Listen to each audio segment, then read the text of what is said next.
Bem, nosso estudo de hoje está no Evangelho de Mateus, capítulo 9, versículo 11. E os fariseus, vendo isto, disseram aos seus discípulos: Por que come o vosso mestre com os publicanos e pecadores?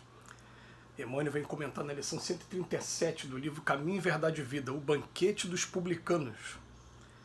De maneira geral, a comunidade cristã em seus diversos setores ainda não percebeu toda a significação do banquete do mestre entre publicanos e pecadores. Não só a última ceia com os discípulos mais íntimos se revestiu de singular importância. Nessa reunião de Jerusalém ocorrida na Páscoa, revela-nos Jesus o caráter sublime de suas relações com os amigos do apostolado. Trata-se de ágape íntimo e familiar, solenizando despedida afetuosa e divina lição ao mesmo tempo. No entanto, é necessário recordar que o mestre atendia a esse círculo em derradeiro lugar, porquanto já se havia banqueteado carinhosamente com os publicanos e pecadores, partilhava a ceia com os discípulos num dia de alta vibração religiosa, mas comungara o júbilo daqueles que viviam à distância da fé, reunindo-os generoso e conferindo-lhes os mesmos bens nascidos do seu amor. O banquete dos publicanos tem especial significado na história do cristianismo. Demonstra que o Senhor abraça a todos os que desejam a excelência de sua alimentação espiritual nos trabalhos de sua vinha, e que não só nas ocasiões de fé permanece presente entre os que o amam. Em qualquer tempo e situação está pronto a atender às almas que o buscam. O banquete dos pecadores foi oferecido antes da ceia aos discípulos. E não nos esqueçamos de que a mesa divina prossegue em sublime serviço. Resta aos comensais o aproveitamento da concessão. Em primeiro lugar, é sempre bom a gente lembrar o que é publicano. Publicano, na linguagem antiga, era o cobrador de imposto, e a gente tem que lembrar que o cobrador de imposto, naquela época, não tem ligação nenhuma, aliás, com o que acontece hoje. Com todos os meios legais, a execução fiscal, certidão de dívida ativa, essa parte toda, né, tanto administrativa como jurídica, não tinha isso não. Na época a pessoa ela ia com força mesmo militar, confiscava os bens, matava as pessoas da família, colocava aquela pessoa para fora da cidade, ou então colocava a pessoa numa prisão que a pessoa normalmente não se conseguia sair da prisão. O número de mortes dentro das prisões da época era muito grande. E por isso os publicanos eram muito mal vistos, né, naquela sociedade da época. Ele coloca publicanos e pecadores também, coloca as pessoas, né, pecadores todo mundo sabe o que é. Mas vem dizendo o seguinte aqui, né? Jesus o tempo todo estava fazendo as suas ceias, suas reuniões, com todos aqueles que o procuravam, independente de evolução moral ou não, todos aqueles que tinham boa intenção. Ele dizia pra gente assim, né? Eu não vim para aqueles que estão sãos, não, eu vim para os que estão doentes. E em alguns momentos, né, em outras passagens do Evangelho, fala assim, pô, mas aquele seu mestre, ele é um glutão, ele é um beberrão. As pessoas diziam que Jesus estava ali sempre o tempo todo com os pecadores, com os publicanos, e comia e bebia junto com eles, né?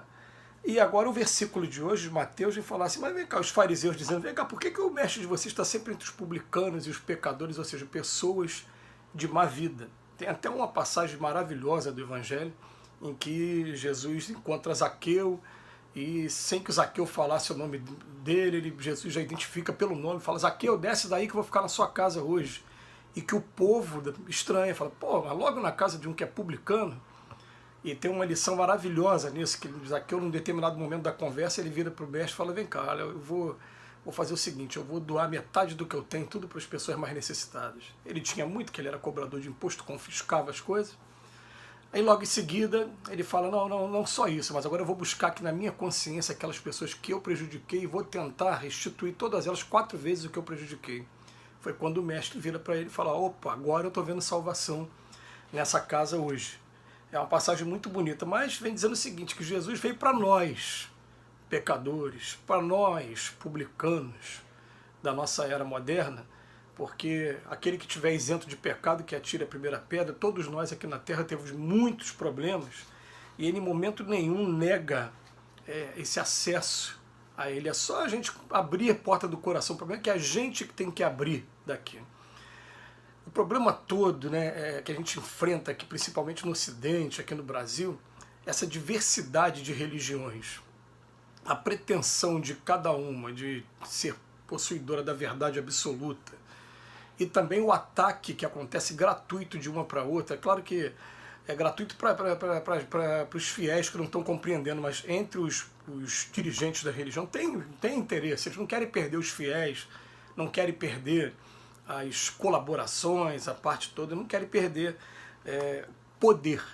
Então fica esse ataque. O problema todo é esse. O problema é que, por conta desses valores todos, a gente acaba não tendo noção de como Jesus atende a todos, independente de credo, independente de religião, independente de convicção filosófica, independente de sexo, a todos. Só a gente lembrar, ele é o governador desse planeta.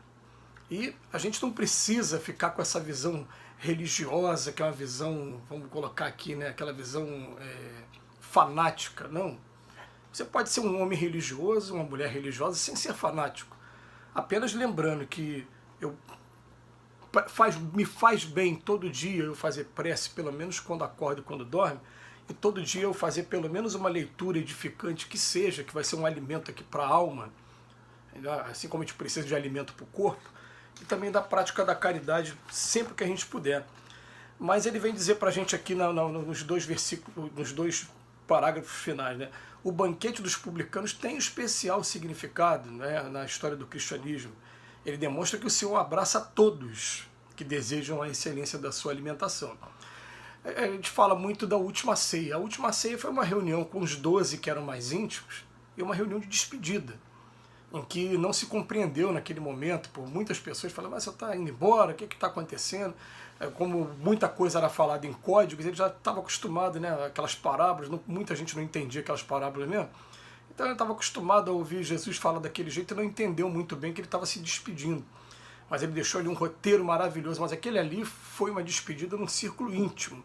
Mas Jesus já havia feito esses outros banquetes em vários lugares, e sempre que ele teve oportunidade, ele deixou, sim, mensagens maravilhosas e mudou a vida de muita gente, como muda até os dias de hoje, porque ele é, né, o caminho, a verdade e a vida. Isso aí não precisa ter fanatismo para isso, é só ter um pouquinho de bom senso e de raciocínio. Comece a estudar imparcialmente. Eu convido meus amigos, estudem os evangelhos imparcialmente, como se estivessem lendo um romance. Vocês vão se deparar com uma figura muito especial, que é essa figura de Jesus, e vão entender até por que em todo mundo as pessoas pegam esses evangelhos e transformam ao seu bel prazer, né, criam seus dogmas e criam as religiões. Você está lidando com um ser ali muito especial, muito amigo, muito querido, e que traz conceitos que são revolucionários para a gente, né? Mas no final ele fala que o banquete dos pecadores foi oferecido antes da ceia dos discípulos. Não nos esqueçamos de que a mesa divina prossegue em sublime serviço. Resta aos comensais o aproveitamento da concessão. Então, o tempo todo, a gente está sendo chamado ao arrependimento, ao perdão, a amar os vossos inimigos, a dar a César o que é de César, a carrega a tua cruz e segue-me. O tempo todo a gente está sendo convidado para isso, mas conforme a gente vai violando esses conceitos, a gente vai trazendo problema para a nossa consciência e problemas também com a lei de causa e efeito, porque nada nesse mundo passa sem suas consequências. A semeadura é livre, a colheita é obrigatória.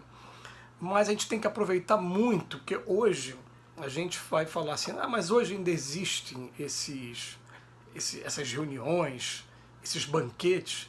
Existe.